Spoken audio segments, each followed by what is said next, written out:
Hi, hello everybody. Just waiting for Vanessa to connect. Are you there, Vanessa? Yes. Hi, babes. Hi. Hello everybody. Welcome to our second Wearers Festival digital event. We're super happy to have you all here. We're super happy and super honored with all the amazing response we've had so far in this very, very young project. My name is Naomi. Together with Vanessa, we are co-founders of Wearers Festival. Vanessa, you want to introduce Wearers Festival for everyone? Yes. I just want to say welcome everyone and thank you for joining us. So this is a passion project that started between Naomi and I a few months ago, and essentially we are really interested in the wearer. So all of us are wearers, we all wear clothes, and we want to look into the relationship that we have with our clothes from a political point of view, from an environmental, social point of view, and just our intimate relationship that we have with clothes. It's as simple as that. And we explore it through various types of events, through panel discussions such as this one, through book presentations, exhibitions. You will see them more to come if you follow us on our social media channels, and hopefully if you sign up to our newsletter, you'll be updated constantly of what we're doing. Yes, this event in particular is part of a digital series called Wearers from Everywhere, where we give the space for wearers from all over the world to come and talk about diverse topics of dress. So Wearers Festival is an organization, it's a non-profit organization based in the UK, more specifically in London. And our guest speakers today, Marti and Cristina. Marti is she's from Chile and she's in Santiago.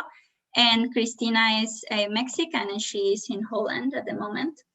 And yeah, we welcome everyone from the public. We know we have people from the UK, but also from other parts of the world.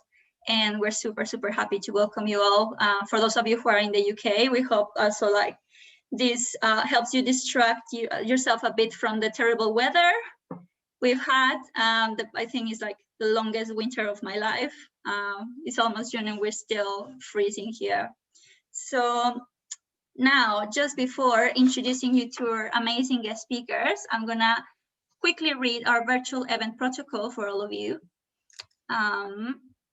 So Wearers Festival facilitates spaces for individuals to come together and join conversations about the meanings of dress.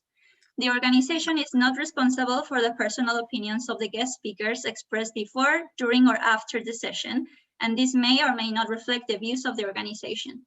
We invite our attendees to engage in the conversation during the event using the chat or raising your hand with a Zoom function and turning your microphones on during the second part of the session. Until then, we kindly ask you all to keep your cameras and microphones disabled. Wearers Festival is compelled to declare that no abusive behavior against our guest speakers or other members of the public will be tolerated, and that anyone incurring in these practices will be automatically removed from the session. We remind you that this event is being recorded and may be uploaded on Wearers Festival platforms in order to offer accessibility to those who didn't have the opportunity to attend. That's it. And just quickly before I introduce you to our moderator, we want to let you know that our digital events take place on the last Wednesday of every month, and that our next one is in June, and it's called Veiling in Fashion, and it's the presentation of an academic's research on the Muslim modest wear. Now, I am gonna introduce Cristina Peregrina, who is gonna be moderating the session today. Cristina is a lovely friend from many, many years, and I'm honored and super happy to have her participating in the event. Cristina is a cultural manager, currently studying an MA in Arts and Culture at the University of Groningen, Netherlands. She has done training on cultural diversity with the IFCD in Canada and on human rights advocacy in migration context in Mexico. on minority rights and conflict transformation with Zahir University in Turkey, and on gender studies at Colmex, Mexico. She has worked as a research intern for a commissioned investigation for the human rights organization CEJIL in Costa Rica, USA, and Brazil, and Argentina, and in the international cooperation area of the Mexican Embassy in Morocco. As well as she's also been a volunteer for civil society organizations in Mexico and published an article on LGTB+ rights in Guadalajara, Mexico.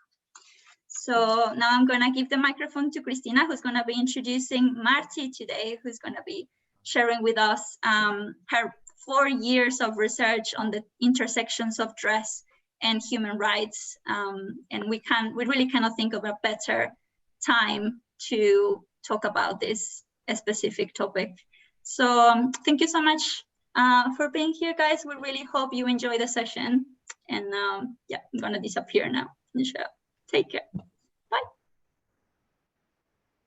Well, first of all, thanks to Wares Festival for the invitation to moderate this session with Marti Barroeta.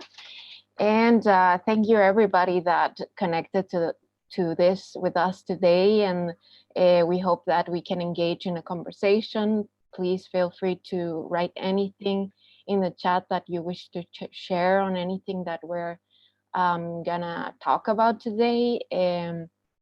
And well, here I'm talking to you from the Netherlands, rainy as well as in the UK. Thank you now for your very kind words in the introduction. And well, just to talk to you a little bit on our guest speaker today, Martina Barroeta, better known as Marti Barroeta from Fashion Nerd. Martina Barroeta Salaquet is a Chilean-Arab independent researcher dedicated to the analysis and study of the intersections between clothing, fashion, and human rights since 2017. She holds studies in law at the University of Chile. She founded the first Chilean platform on critical fashion studies, fashionnerd.cl, in 2019. She has published articles on the right to the body privacy of prisoners, the criminalization of certain garments by the states, and the human rights to adequate clothing. Marti hosts the Fashion Nerd podcast and is currently giving a virtual course on dress and human rights from her platform. So as we can see, Marti is a person that has a lot of experience on this topic, and mostly she has shared her knowledge through the Spanish language. And today we get the opportunity to talk with her on her findings and her thoughts in English. So we're very happy to have her today. And well, with no further ado, right now we're gonna start the conversation with Marti, and then for around an hour, and then in around 30, and after that for around 30 minutes, we're gonna have an open conversation, but feel free to put any questions you have for Marti in the chat. Marti, can you tell us what are you wearing today and why? Well, first of all, I would like to thank people from the team for this invitation. I'm thrilled to be here. It's my first time sharing my work in English, so it's quite challenging, but also it's very satisfying. And also thank you for your very kind introduction. Well, what am I wearing? I like to cultivate this kind of nerdy look, but I always say like nerdy, but keep it colorful. I was one of those kids who I was bullied at school for being a nerd. So for me, a way to own this situation is to, you know, make of nerdiness something cool now being an adult. So yeah, I'm wearing this this jumper that I love. Is my favorite one. It's nerdy, but it's colorful. It was given to me by my brother-in-law, who just bought it for me without asking. He just knew I would love it, and I'm very impressed of how capable he was of reading my taste. So yeah, I wear it on special occasions because it's just, I love it. And yeah, that's it. Okay, that's a very nice story to hear on what you're wearing. Thank you so much for sharing. Uh, it's really impressive that you have followed research and teaching on the topic of the intersections between human rights and dress around 4 years now. Could you tell us a bit about where this interest for dress and human rights comes from, and why is it important to you? Mm-hmm. Well, it's also a very personal story. I never really enjoyed law school except for the lectures that had to do with human rights. At a certain point, law school was making me feel so miserable that I seriously considered dropping out. On the other hand, I always loved fashion and clothing. So I just, in order to push myself to go forward with law school, I thought it would be a good idea to just find a way to talk about clothing and human rights in my dissertation.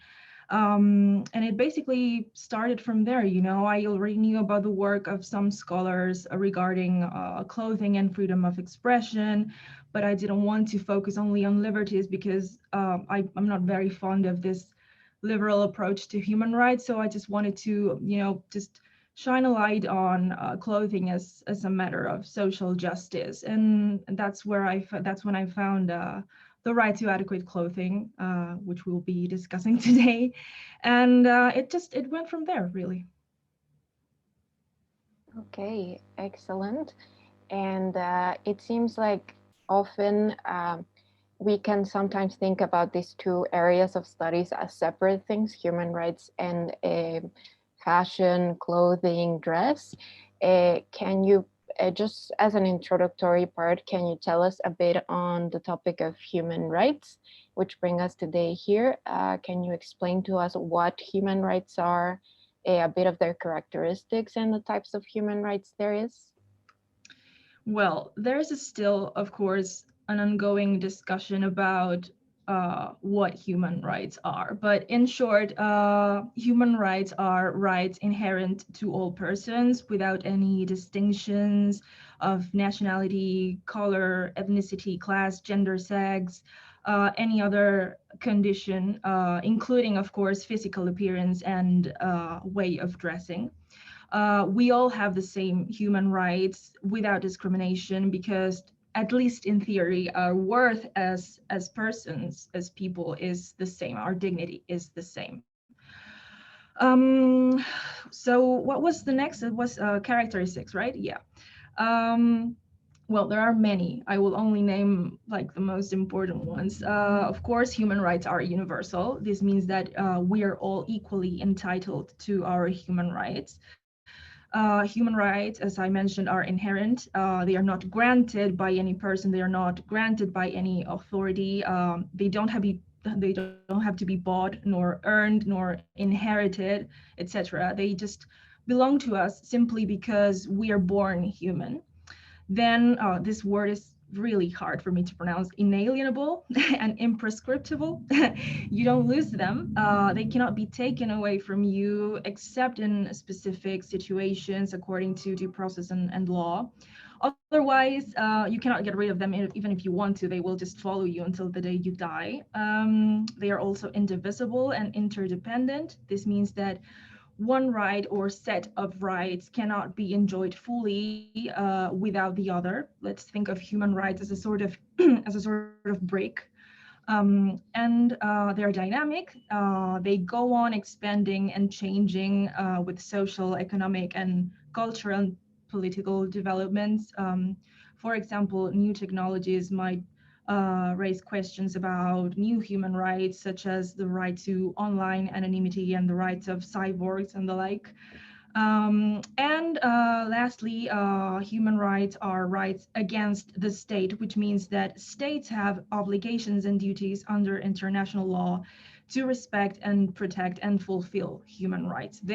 States are responsible for human rights. And when it comes to types of human rights, there are several typologies, but the one that we can clearly distinguish in human rights treaties, um, basically it sets apart civil and political rights from economic, social, and cultural rights. And I would also add collective rights. I don't know if you want me to get into that just shortly. Well, civil rights concern basically physical integrity rights and also the right to due process and equal treatment and protection in law.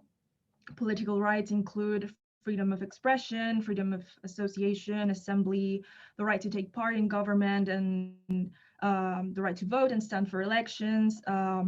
Economic and social rights provide the conditions, and this is very important because it has to do with right to clothing, provide the conditions necessary for prosperity and well-being. And cultural rights include the right, for example, to participate freely in the cultural life of the community, and the right to benefit from scientific advancement and that sort of thing. Then, well, of course, collective rights don't have like they're not officially recognized. They don't have an official status. But you can find the right to peace, the right to development, the right to self-determination, the right to a clean and pollution-free environment. Yeah, that is kind of like the classification there is. Okay, this is very interesting as well, because when we say human rights, usually we think of such a, it sounds very abstract, is what is exactly human rights. So it's very interesting to know all the types of rights that come with saying human rights itself. Your research specifically talks about adequate dress and dignified dress. And what does that mean, and how does this relate to human rights? Right. So I want to make a point clear. I usually speak about dignified dress versus adequate dress, because I think in the Latin American culture of human rights, the word dignity is more consistent. But truth is that universally in the human rights treaties, the official word is adequate. So in this instance, I'm going to be speaking about adequate right to clothing because, well, we have a multinational audience. Okay, so according to the previous classification of human rights, we can say that the right to adequate clothing is mainly, but not exclusively, a social right.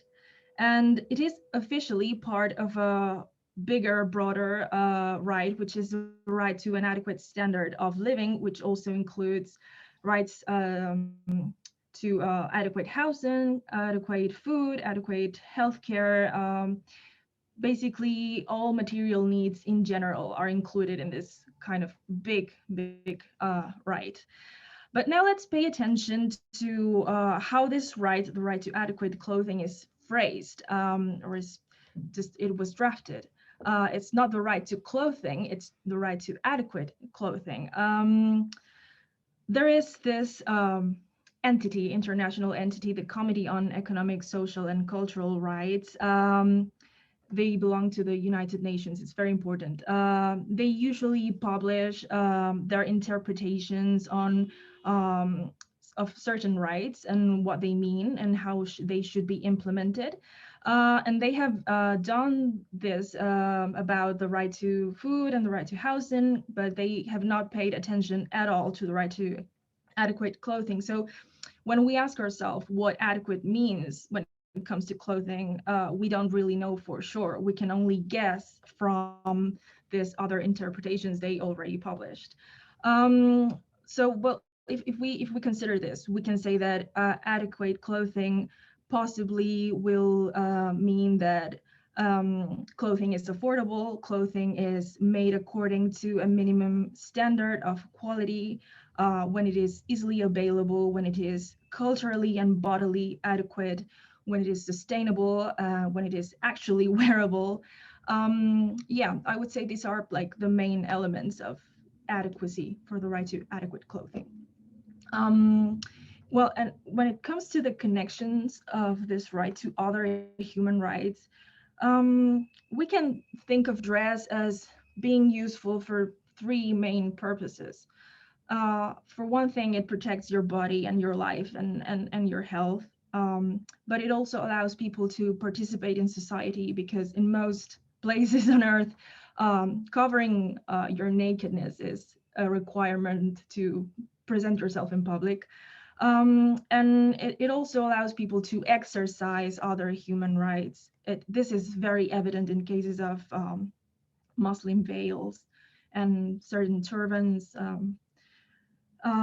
So this kind of, if we think about dress as something that allows to do all of these things, this opens a huge door, because if we think carefully, then we will see that clothing actually has a part to play, almost in the exercise of almost every human right, from the right to physical integrity, to the right to not suffer torture, to the right to education, and you name them. We will see this further, but yeah, that's what I have to say for now. Okay, it's very interesting to see the differences between some of the concepts that are used on specific languages, which with the dignified thing you mentioned, which is more Spanish-speaking countries, and then that on the international sphere and the English adopted as the international language, being dignified, adequate dress as a more commonly used term. So could you give us some examples on adequate clothing or dignified clothing in the case of migrants and refugees that live in countries of the global north, meaning when they go, for example, to places such as the UK or France? Yeah, well, this is very interesting because it's happening right now. I think we have all seen the pictures in the press showing these very large groups of people in boats or even swimming or walking to get to a country that might offer them better living conditions. Many things happen to and with clothing in these journeys. Garments can suffer damage, sometimes even beyond reparation. Clothing might be lost or taken away, either confiscated or stolen. Maybe you left all of your belongings back home. And of course, there's also the possibility of not being able to afford new clothes when needed, etc. So for many migrants and refugees, not all, but for many, the clothing situation upon arrival to the destination country can be critical. When in the new country, there is the problem of maybe not being used to the weather, maybe not being able to find or afford clothes that are culturally adequate, or maybe you find them but you cannot afford them, or maybe you kept them throughout the journey but you are not allowed to wear them, or you will not wear them because you are afraid of being discriminated by that. So yeah, it's like huge, lots of possibilities of this right getting violated when you are a migrant or a refugee. I have known of well, I have said all these because I wanted to point out that any state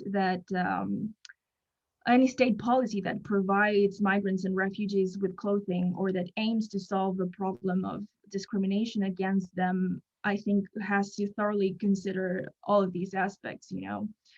I have known of different sorts of state policies that provide refugees and migrants with clothing. I know, for example, in my own country, our Foreign Office has a program that gives an allowance to families with children so they can buy school uniforms. School uniforms in most cases here in Chile are mandatory. Also, I have this book. It's called Tejidos Blandos, Soft Tissue, by a Chilean fashion historian, Pia Montalva. This book explores what happened with clothing and political violence during the dictatorship of Augusto Pinochet. And I found there a couple of testimonies of people who were exiled One woman went to Sweden.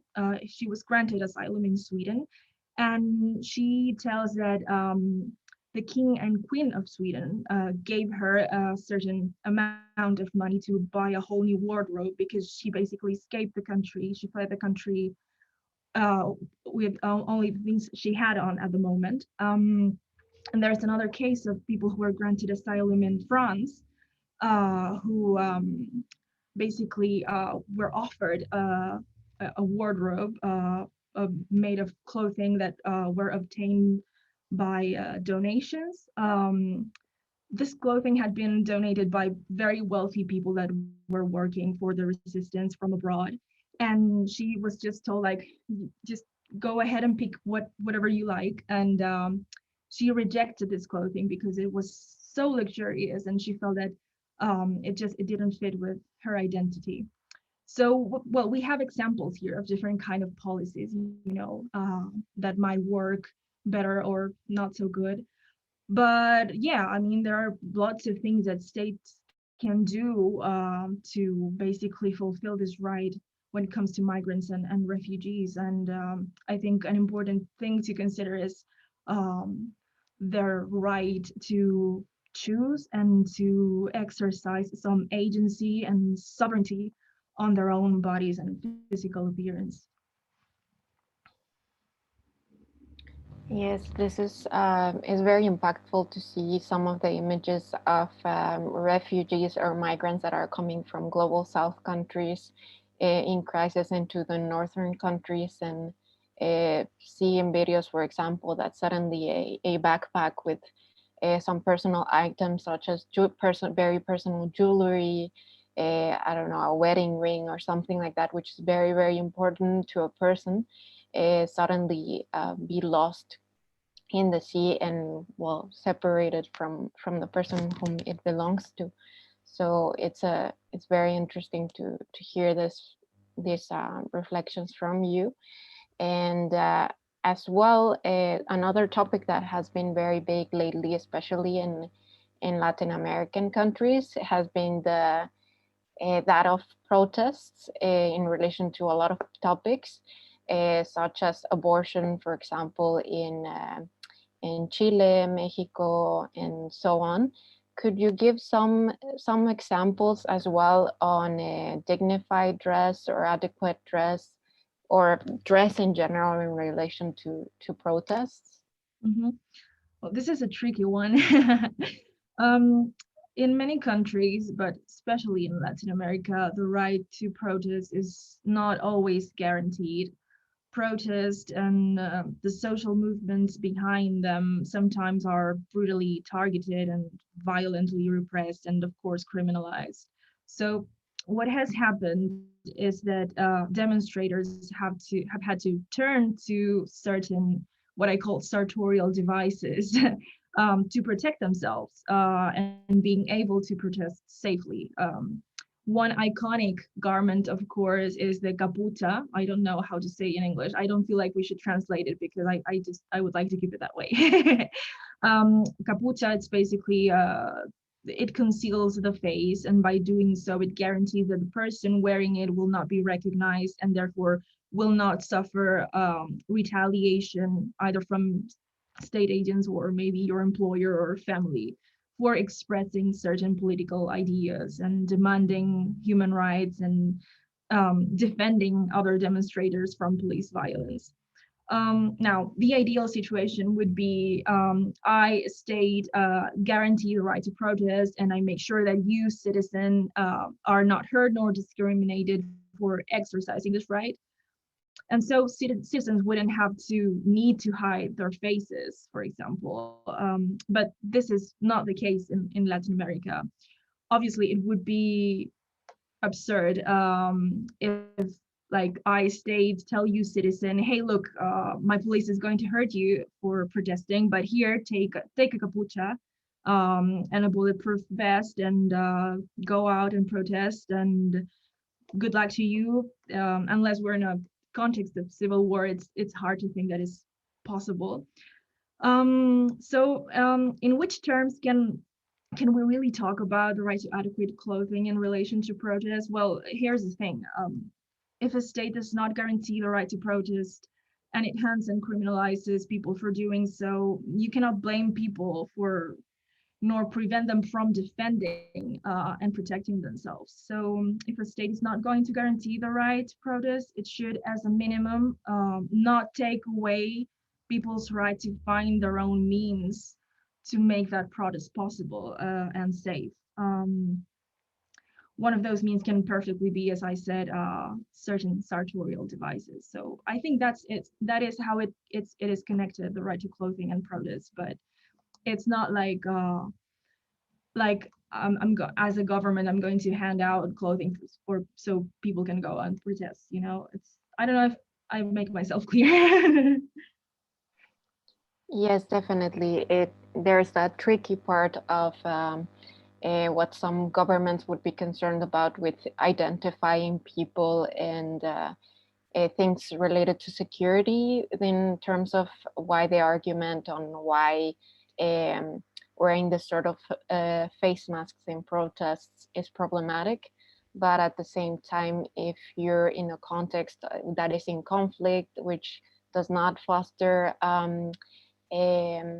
well, protest in general and critical voices, this can be definitely problematic because it's a thing of freedom of expression and as well protection of activists and so on.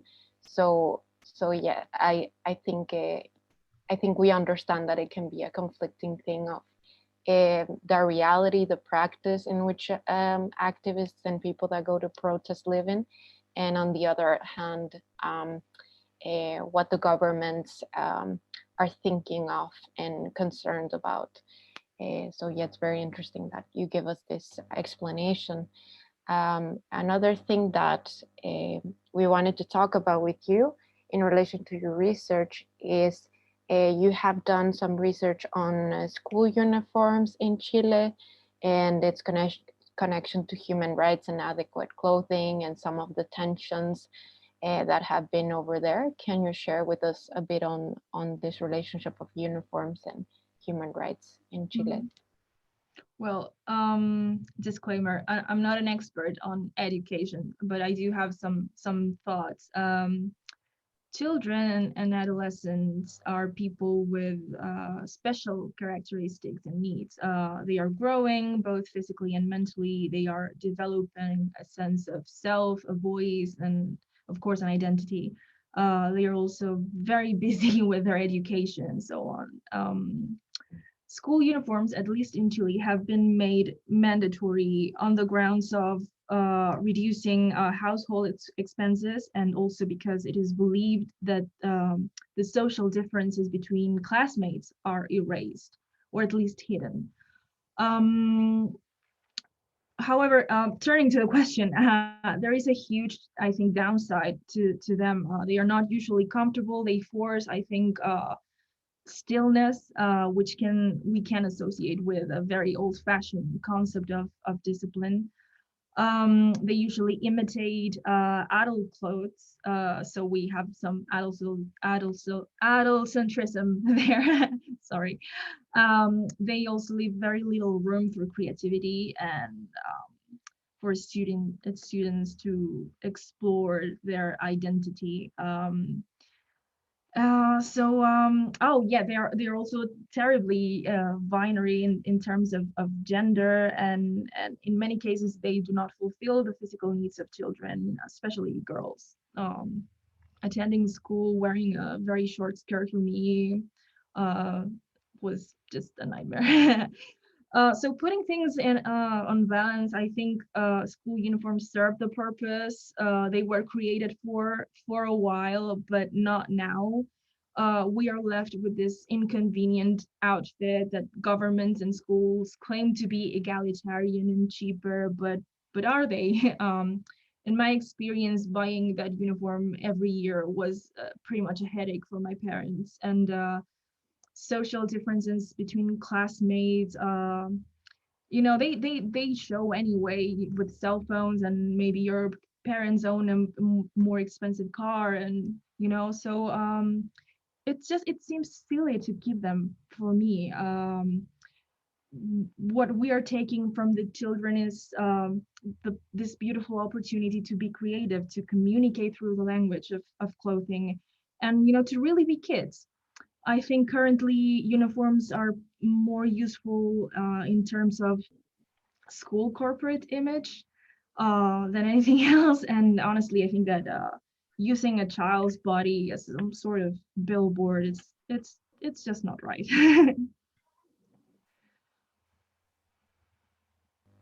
Yes, I think it's something that I mean, depending on the national context, the usage of uniforms is a thing. We see that in certain countries, sorry, the use of uniforms is more on private schools, but then there's other contexts where it's in public schools as well. So that really poses a lot of questions for individuality, and as well something that I hadn't think about, but once you said it is very obvious, is how it's very binary.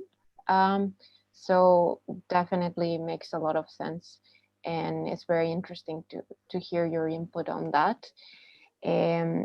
For example, I think it would be very interesting to hear as well from you, what are some resources or instruments that are available to protect the right to adequate dress when this is violated, not only in relation to children and to in relation to uniforms, but in general in the topic of human rights and dress. If you can give any examples of these sort of instruments or resources, either internationally, or if there's anything you wish to share on the context of Chile. Okay, I think this might be useful for everyone in the audience. Maybe one day you'll need this. There are 9 core international human rights instruments. 3 of them expressly recognize the right to adequate clothing. Specifically, okay, I'm gonna get very technical here. Article 11.1 of the International Covenant on Economic, Social, and Cultural Rights. Then we have Article 27.3 of the Convention on the Rights of the Child, and then Article 28.1 of the Convention on the Rights of Persons with Disabilities. There's also the Article 25.1 of the Universal Declaration of Human Rights. There are many others, but these are like the most important ones. Now, when it comes to domestic, that is national level, it is hard to say. Every country has different laws and policies and constitutions. In any case, the right to adequate clothing is not commonly recognized as a fundamental right in constitutions in general. I only know of one case, the former Constitution of Cuba, which recognized it for children. However, if your country or the country you're at has signed any of the mentioned treaties and also allows people to invoke these treaties before courts, that might do the trick. That might replace or fill the lack of law on the matter. If that doesn't work, of course, or maybe this hypothetical country has made impossible for you to go to court to get a domestic remedy, as we call it, then you can go to international human rights courts, or maybe to other organs that examine such cases. One of these organs, for example, is the one I mentioned before, the Committee on Economic, Social, and Cultural Rights.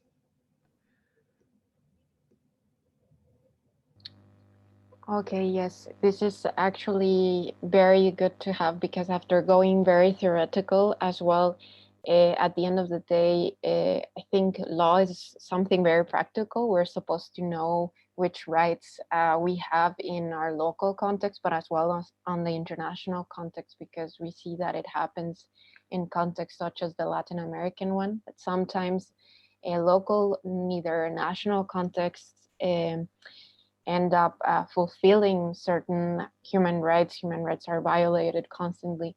So knowing that we have instruments on an international level and being aware of that already is something that that I think is very good to know on a practical level. It sounds a bit utopic, but I think it's good to know it, and on a practical way, yes. So finally, something else I wanted to ask you is basically, well, here right now we have a lot of people that are either professionals in the fashion industry, or are people that are studying something related to dress and so on. Maybe there's people that are more in the human rights area, or people that just were interested in today's topic. How is there anything you could tell us you would like to share on how can people get involved in the topic of dress and human rights, specifically in the type of research that you do to adequate and dignified clothing, or in general in human rights in relation to dress? Well, I think a crucial first step would be talking about this with your friends, your colleagues, your family, your audience. Now we all have an audience. As we have discussed, clothing can be of the utmost importance, both as a human right in itself, and because it may serve the purpose of enabling people to exercise other human rights. This link, I think, is not usually seen nor considered. So we need to get the word out. This way, I think we could push authorities to consider clothing as a human rights matter. And this can, of course, also empower people to demand this right and to actually go to courts when it's violated. Most people don't know they have it. So spreading the word, I think, might also have the effect of motivating designers to maybe shift their focus a little. I understand why making it to fashion weeks is just such a coveted goal, but I think we can, well, not we, I'm not a designer, but I think designers can include or can introduce some human rights questions and some human rights language to the creative process. I think marvelous things can result from this, you know, and of course asking yourself, who are you designing for? And, you know, when answering that question, I usually hear a lot of like Versace archetypical answers, like, I'm designing for the modern woman who's sexually liberated and is not afraid of, you know, blah, blah, blah. Well, okay, that's fine. But is she a fully abled woman? Or maybe where is she from? What are her ideas? What does she stand for? You know, like really centering your design on the person, on the actual wearer. That is why I think it's so great that I'm here. That basically, I think, and of course, if you have the means to do research for yourself, then just by all means do it. I think we need more voices. I think we need to, the human rights community needs to grow, and the people dedicated to study and make questions about the right to adequate clothing needs to grow as well, because there are not many of us.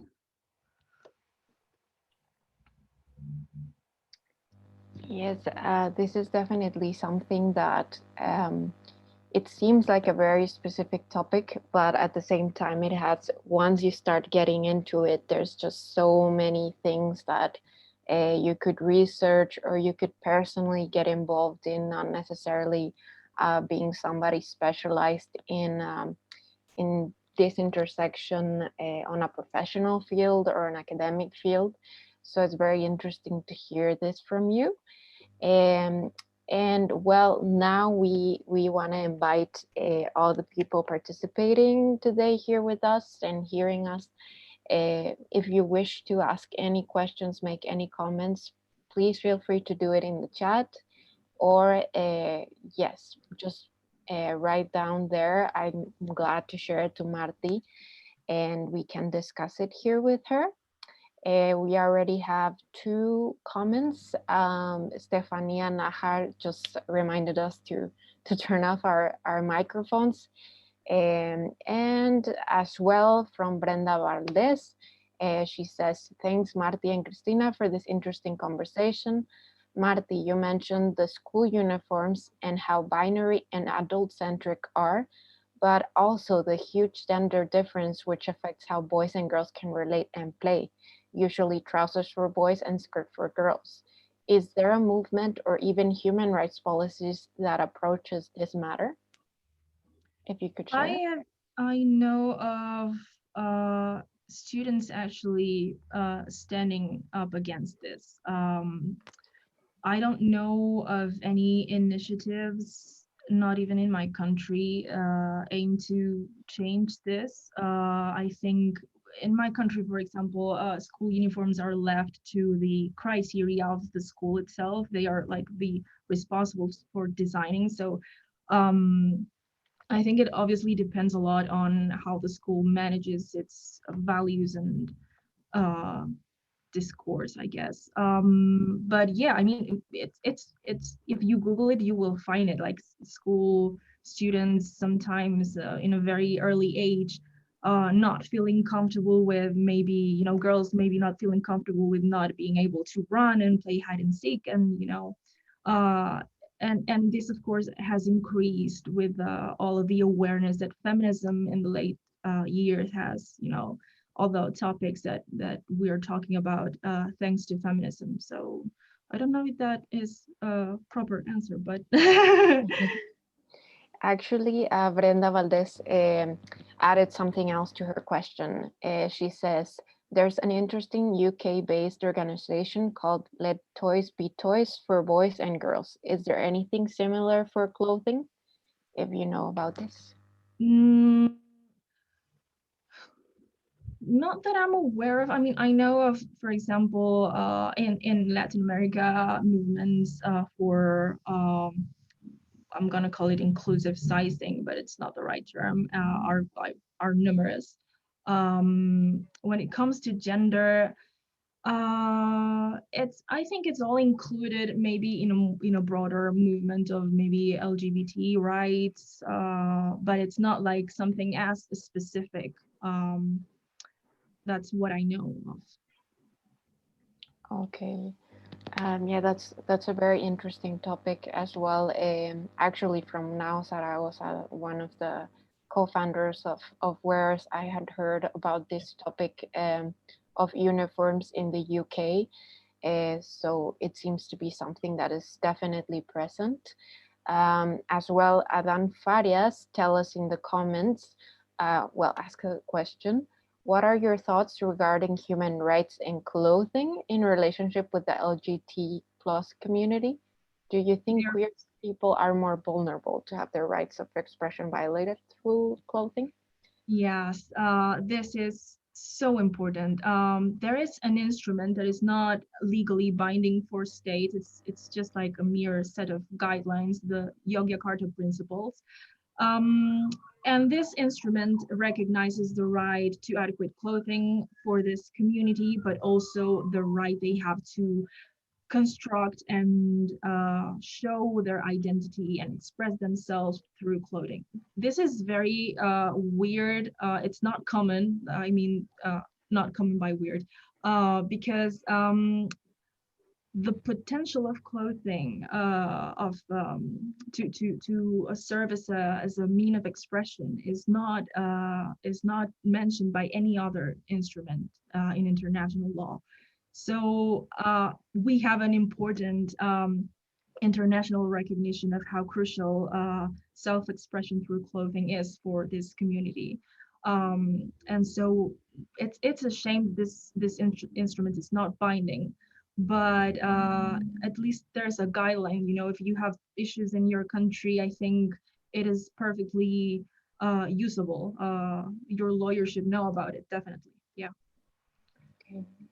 Yeah, that's very interesting. For example, in the case of Mexico, there's really a lot of relationship between human rights violation and clothing for the LGBT plus community. So it's a very pressing subject, even in a very um, immediate basic human rights violations, which lead to even very strong expressions of violence. So definitely is a pressing issue. As well, something we have a couple of comments and questions coming in the chat from Nora Verman. She says, thanks so much, Marti and Cristina. This is an incredibly interesting conversation. I think I'm gonna have to learn Spanish and dive into your field of research. So Nora, we later on we're gonna share the social media of wearers and so on. So as well you can follow Marti and her social media, so we can keep connected after this specific webinar and talk. From Vanessa Resine, she says, I would love to hear more about your course on women and human rights and why women are more vulnerable than men. Okay, so there is a wonderful thing called the Feminist critique to human rights.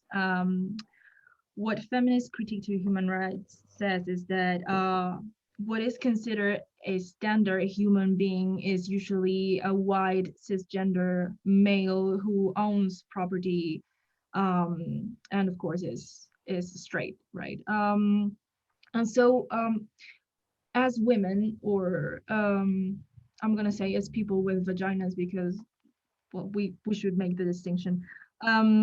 We have different needs because our bodies do certain things, right? So these needs are not really considered when we talk about human rights on an institutional level.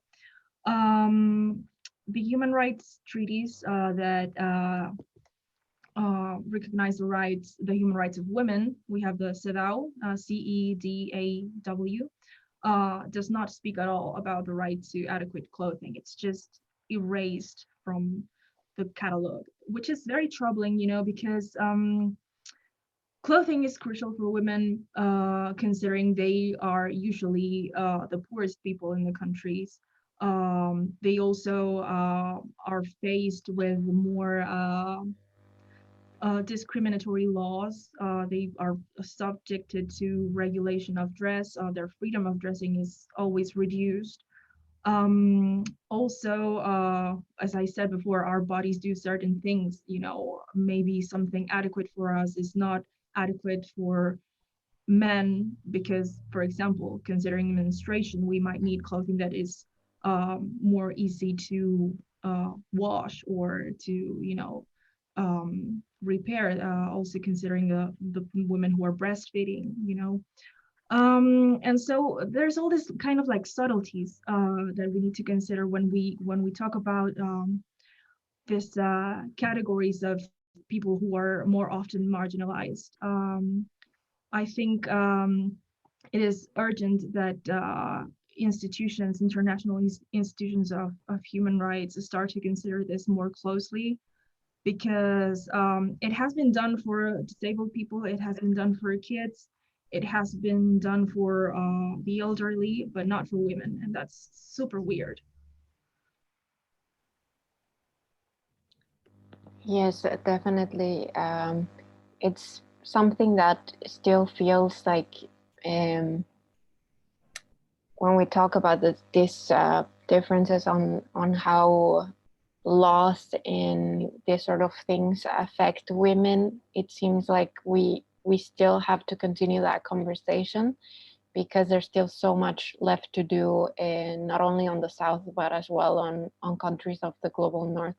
So I think it's a very interesting question from Vanessa. And as well, something that we see in the chat is Javiera Fernandez asks, on what books would you recommend for fashion researchers who want to explore the right to adequate dress? There are none. I'm very sorry to say. Well, there are a few, but they do not consider this topic expressly. I have a few here actually. There's this, it's called Dressing Constitutionally. It's more about freedom of dressing than anything else, and it's focused on the United States. It basically explores how Constitution amendments kind of interact with clothing, you know, and it treats some points like cross-dressing and nudity in public and stuff like that. But they do not mention adequate clothing ever. This is one. I recently bought a book called Dress Code by Professor Richard Thompson Ford. That is a good one. I would suggest buying it because the author is a human rights professor, and this book is basically about the title, I mean, dress codes, legal regulation of dress. It explores in a very detailed fashion how these regulations have been applied to marginalized groups, which is very interesting. And yeah, that would be, I mean, there are more, but none of them treats specifically the right to adequate clothing. Maybe you can find chapters in human rights textbooks, but that is just too much of a technical read, and I don't know if I should recommend them. But yeah, those chapters anyway only amount to a few pages, like 2 or 3 pages, but it's very scarce. That's very interesting as well, because that shows as well that there's a lack of research in academic input or in general literature in relation to this topic. And I guess if there's any researchers, writers, and so on that are joining us today, there's some ideas here with that topic. And as well, in relation to adequate clothing, we have a question coming in from Nora Verman. She says, Marti, you spoke of adequate clothing for protest, for example, the garments that cover the face. Do you know any instances where the wearing of this type of adequate clothing for protest was forbidden by law or regulated? For example, sorry, yeah. Go ahead. No, well, it tried, government tried to ban them here in Chile. I don't know where that ended up, but it wasn't very successful, precisely because of what I said before. You cannot blame people for defending themselves nor protecting their identities. At that time, because it was when the rebellion happened in Chile, one of the authorities of the city of Santiago was announcing that they would install cameras with facial recognition. So people just, they really turned to capuchas because they were really afraid of being prosecuted, basically for doing nothing, because the margin of error of these cameras is also very, very, very big. So it was, and also, one of the reasons for the banning of the Muslim veils in European countries has to do with security and with this the fact that they want to know at all times who is behind the veil. They want to be able to identify people wherever they go. That's one reason for it. So yeah, well, that is a highly discriminatory law in my opinion. But yeah, I mean, when the center of the discussion is national security, of course, covering your face is always going to be something that people consider somewhat of a threat, I guess. Yes, definitely. And there's something just at the end, she commented that she believes there's multiple countries that have anti-masking laws. And of course, these are two topics in themselves, wearing like a mask or something to protect your identity in a protest, and on the other hand, for example, wearing a veil for religious or personal purposes. That's can I mention one extra case that I just remembered? Yes. The state of Georgia in the States actually passed a law forbidding members of the KKK to wear their regalia, I think this was on 1990. Yeah, they went to the Supreme Court. It was a huge case. But they, I mean, the judges decided to uphold the ban because of the very ample history of the clan of violent behavior. So they were using this mask obviously to conceal their identities and feel free to target people. So yeah, that of course is a very legitimate banning, I think, but one must always consider what is the purpose of the banning. Of course, if the purpose is preventing people from hurting other people, well, of course it's right to do so. But if will prevent you from, I don't know, practicing your religious beliefs or protesting, I think it's obviously it's against human rights, actually. Mhm. Yes, and as well, we have a question that is not related to this topic. I'm actually gonna do one first because it's related to this that we're talking about right now. Faisa Gul says, how do human rights violations factor into religious clothing, thinking specifically of France and the wider impact they are having on the right to be more clothed than the norm? Okay, I'm reading it right now. How Faisa do Gul. human rights violations factor into religious clothing, thinking specifically of France? Yeah, well, the banning of the veiling and some other religious garment has been going on for quite a few decades. It has become more of a press worthy, I don't know, just topic lately. But some people, usually people who have a very Western and liberal conception of human rights, see this banning as something legitimate because it is aimed supposedly to protect the common interest of the community. That is, I don't know how to say this word in English. Maybe it's laicity, the separation between the state and the church or any other religion and religious entity, and also for purposes of, as I said before, security.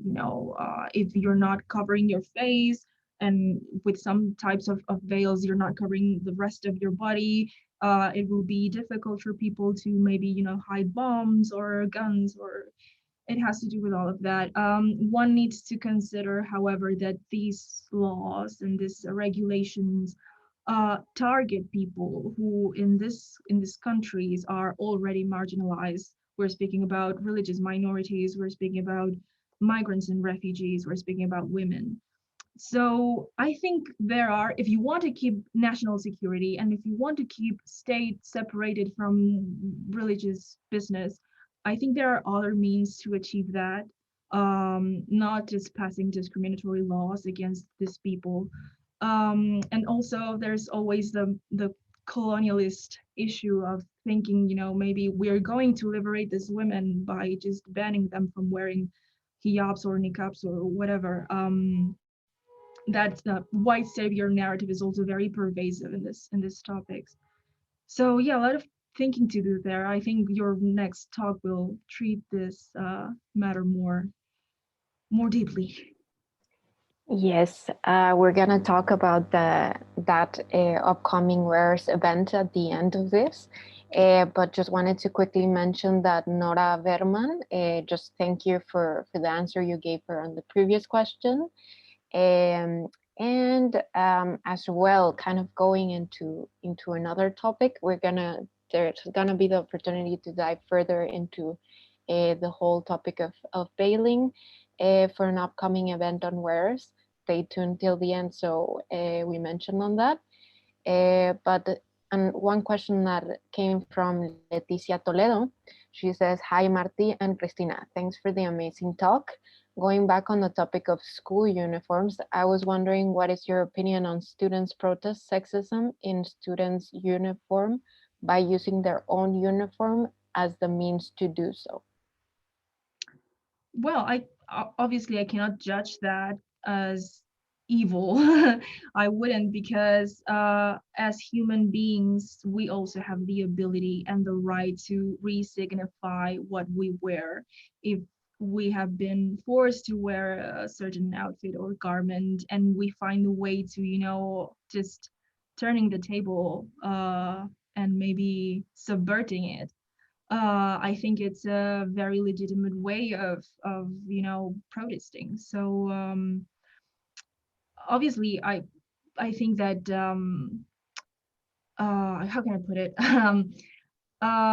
It goes into the right of freedom of speech and expression. There is no such things as black or white areas when it comes to the right to adequate clothing. One must always consider the context and, of course, the agency of the people who are wearing this clothes. And I think this is a great example for that.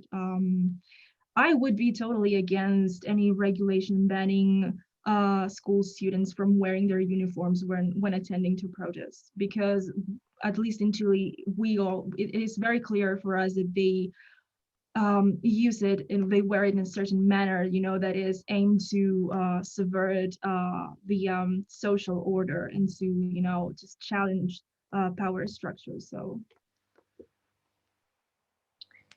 Yes, and actually there's another question as well from Nora on the topic of uniforms.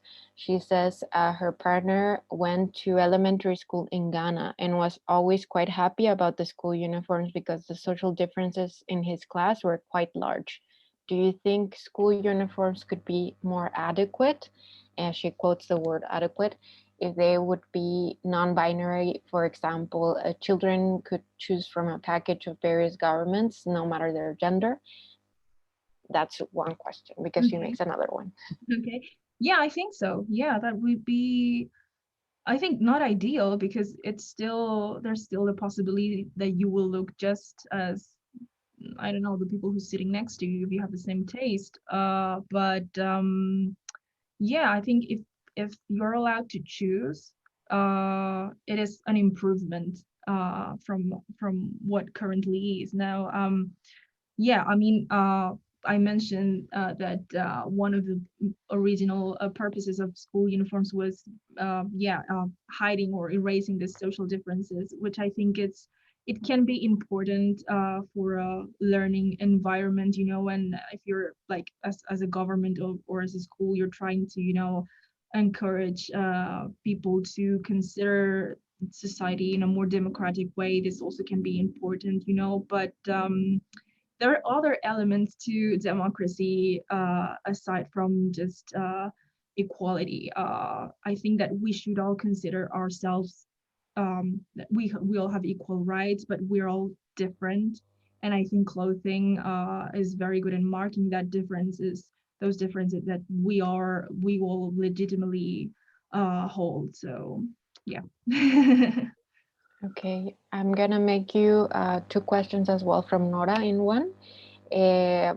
One of them is, would leave more room for creativity in terms of how they're worn.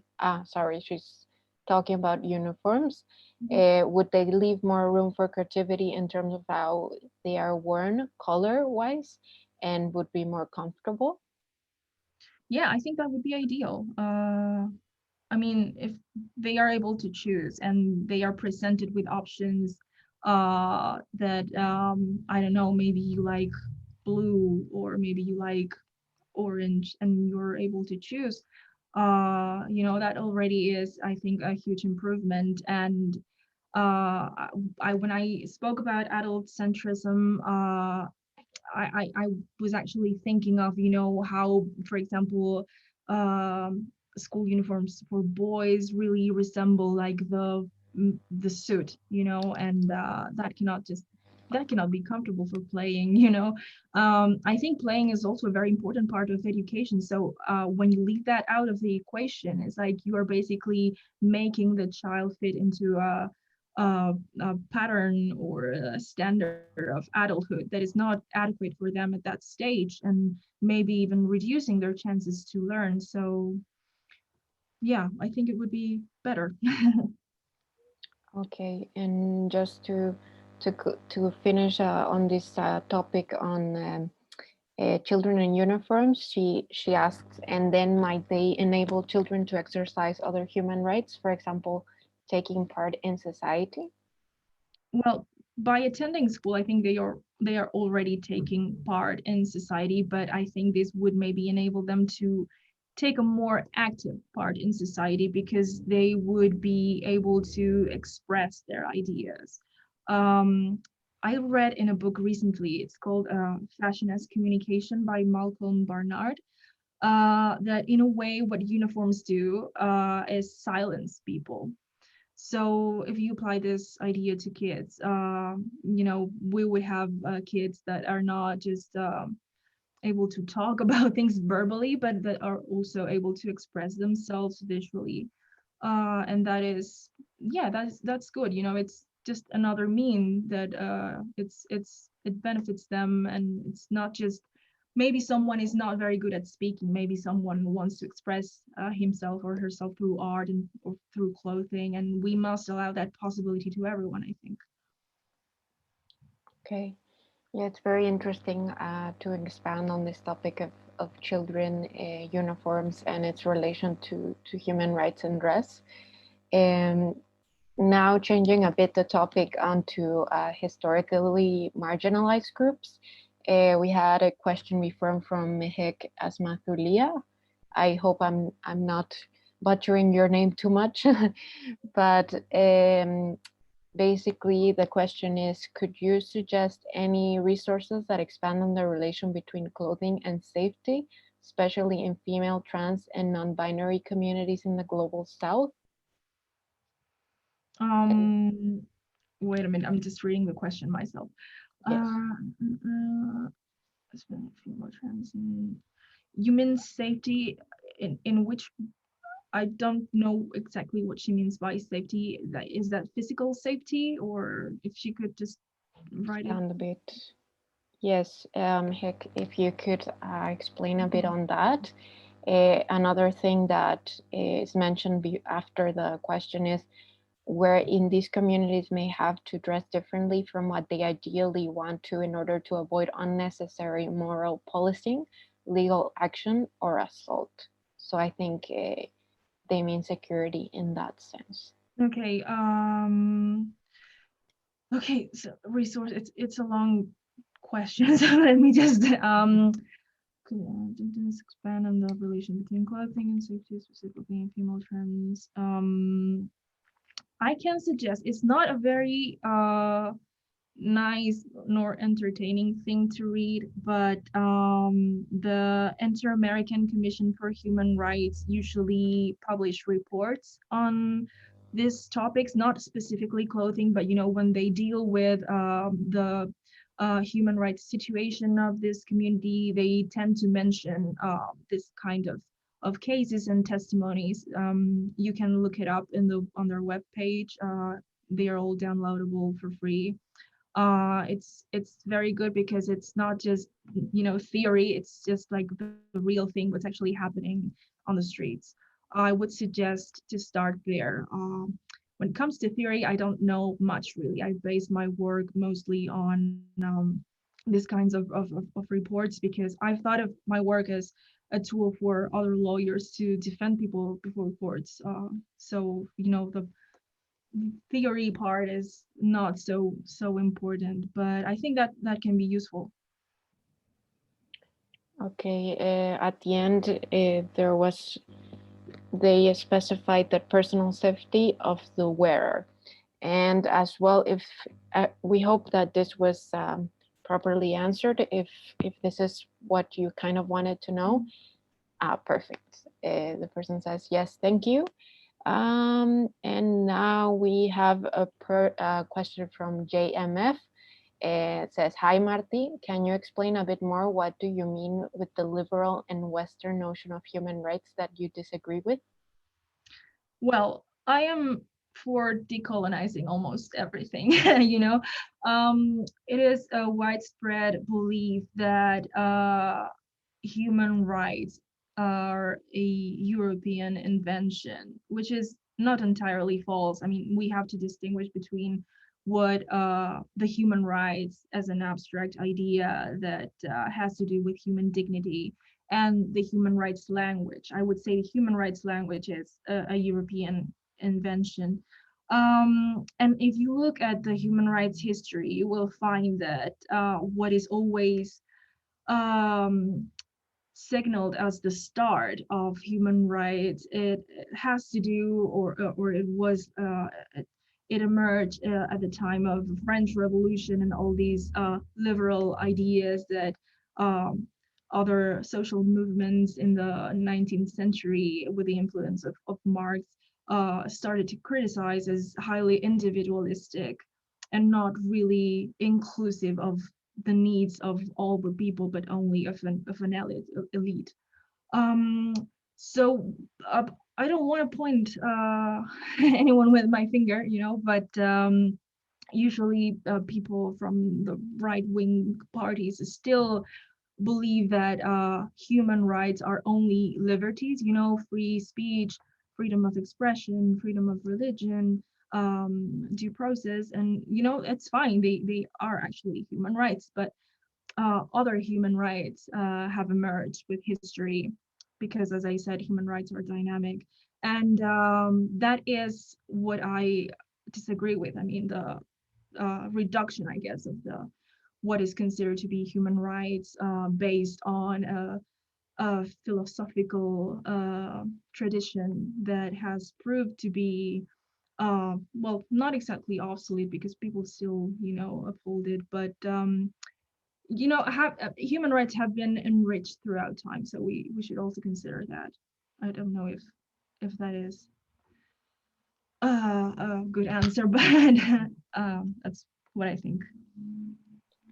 Yes, at the end, I think we recognize human rights as something universal.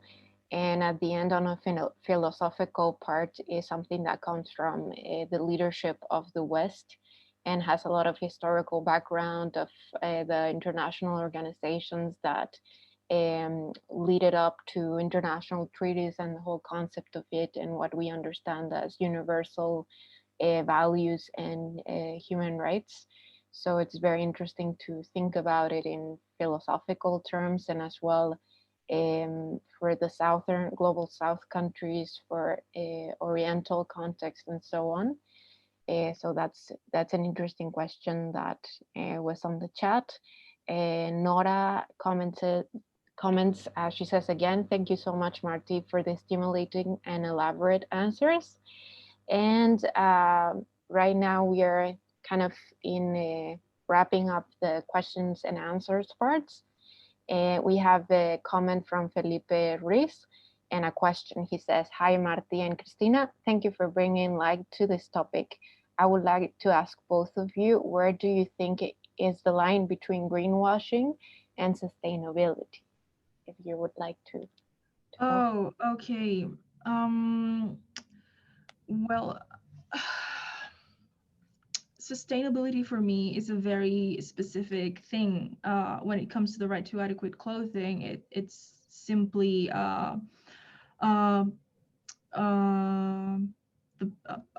okay. I've said this in Spanish like 1,000 times, but just translating is if you are obtaining clothing in a way that does not jeopardizes the possibility of future generations to get clothing, that would be sustainability related to the right to adequate clothing. But I know that thanks to the movements that are looking to reform fashion industry and some other people that have studied this matter, sustainability is so much more than that. Greenwashing for me, I think it becomes very evident when you look at the corporate policies, you know, the way the corporation thinks and acts in a systematic way.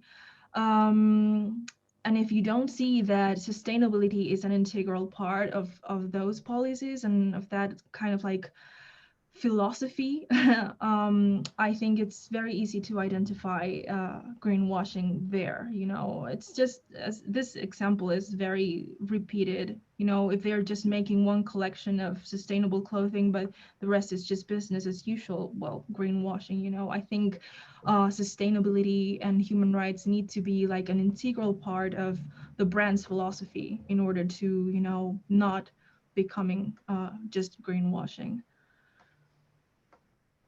Yes, I agree with what Marti Barroeta said. I think at the end of time is very visible when a company is doing greenwashing of any sorts. It becomes something that they do a certain project within their brand, and then the practice, if you research more on it, is not fully sustainable, or that's basically the main practice they had on environmental issues. But as well, just wanted to give a disclaimer that I'm not an expert on this topic in particular, but thank you for asking that question. As well, from JMF, she says, thanks for answering, Marti. I have another question. And after this last question, we're gonna wrap up. It says, do you think governments should be responsible of providing adequate clothing to disabled people? Surely, yeah. Not only to disabled people, there are many other conditions, health conditions and diseases that might, you know, be not treated, but, you know, the symptoms can be improved by the wearing of certain clothes. My dad, for example, he has diabetes, and he needs special shoes that will not damage his feet. And we found out about this medical center from the public health system, that they were handing out these special shoes, you know, but when we got there, we found out that they just had cut the budget for it, and he was just left out of the program, and we had to buy it ourselves, and they are very expensive. I don't come from a rich background exactly, so that was terrible, you know. And those shoes have allowed my dad to work and basically just do his life normally. So, you know, if you have people in vulnerable conditions, disabled people have less access to work. So definitely you should consider that type of measure. Yeah. Yes, I think we have touched up on a lot of topics that we could go on for another half an hour just in one topic in a specific. It happened with the topic of children in uniform. It's definitely a huge topic, the intersection between dress and human rights. And we are more than happy to continue the conversation. I'm sure if there's anything you wish to share on the social media of Wearers Festivals, where there's gonna be some of the links maybe on the chat, so you can continue and follow their Wearers Festival. And as well, you can find the research and social media of Marti Barroeta as fashionnerd.cl, which stands for Chile. So you can find her on Instagram. And as well, one other topic that we engaged a lot in was that of related to bailing. There's gonna be an event from Wearers Festival next month on bailing. The name of the event is Bailing in Fashion. It will be the 30th of June, so again a Wednesday, but in 1 month's time. And that way we can continue the conversation, and I'm sure that for Wearers Festival it would be very good that these conversations can keep on and you can continue on the network. And thank you very much to everybody that connected today and engaged in this conversation with Marti Barroeta, an expert on this topic. And we hope that you continue in this conversations from Wearers Festival, from the UK and beyond. Thank you very much. Thanks, everyone. Have a good day.